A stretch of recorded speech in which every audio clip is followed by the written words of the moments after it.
الحمد لله رب العالمين الرحمن الرحيم مالك يوم الدين إياك نعبد وإياك نستعين اهدنا الصراط المستقيم صراط الذين أنعمت عليهم غير المغضوب عليهم ولا الضالين.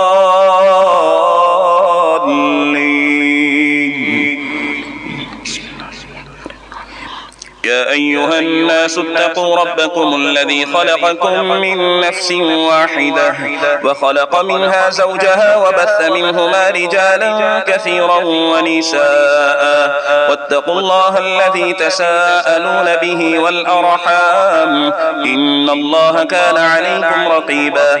وآتوا اليتامى أموالهم ولا تتبدلوا الخبيث بالطيب ولا تأكلوا أموالهم إلى أموالكم إنه كان حوبا كبيرا. وإن خفتم ألا تقسطوا في اليتامى فانكحوا ما طاب لكم من النساء مثنى وثلاث ورباع فإن خفتم ألا تعدلوا فواحدة أو ما ملكت أيمانكم ذلك أدنى ألا تعولوا. وآتوا النساء صدقاتهن نحلة فإن طبن لكم عن شيء منه نفسا فكلوه هنيئا مريئا.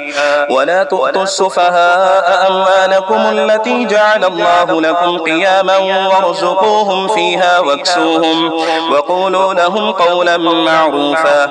وابتلوا اليتامى حتى إذا بلغوا النكاح فإن آنستم منهم رشدا فدفعوا إليهم أموالهم ولا تأكلوها إسرافا وبدارا أن يكبروا. ومن كان غنيا فليستعفف ومن كان فقيرا فليأكل بالمعروف. فإذا دفعتم إليهم أموالهم فأشهدوا عليهم وكفى بالله حسيبا. للرجال نصيب مما ترك الوالدان والأقربون وللنساء نصيب مما ترك الوالدان والأقربون مما قل منه أو كثر نصيبا مفروضا. وإذا حضر القسمة أولو القربى واليتامى والمساكين فارزقوهم منه وقولوا لهم قولا معروفا.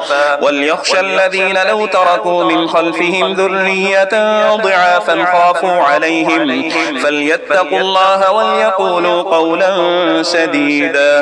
إن الذين يأكلون أموال اليتامى ظلما إنما يأكلون في بطونهم نارا وسيصلون سعيرا. يوصيكم الله في أولادكم للذكر مثل حظ الأنثيين فإن كن نساء فوق اثنتين فلهن ثلثا ما ترك وإن كانت واحدة فلها النصف ولأبويه لكل واحد منهما السدس مما ترك إن كان له ولد فإن لم يكن له ولد وورثه أبواه فلأمه الثلث فإن كان له إخوة فلأمه السدس من بعد وصية يوصي بها أو دين. آباؤكم وأبناؤكم لا تدرون أيهم أقرب لكم نفعا فريضة من الله إن الله كان عليما حكيما.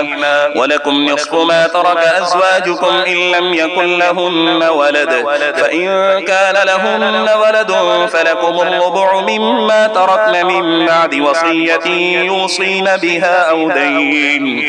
ولهن الربع مما تركتم إن لم يكن لكم ولد فإن كان لكم ولد فلهن الثمن مما تركتم من بعد وصية توصون بها أو دين.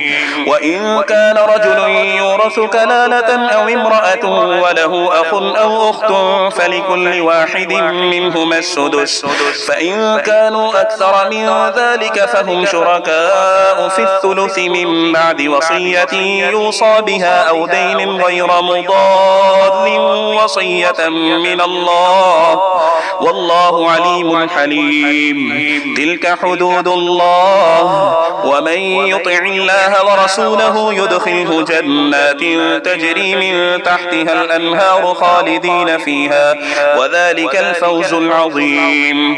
ومن يعص الله ورسوله ويتعد حدوده يدخله نارا خالدا فيها وله عذاب مهين. الله أكبر.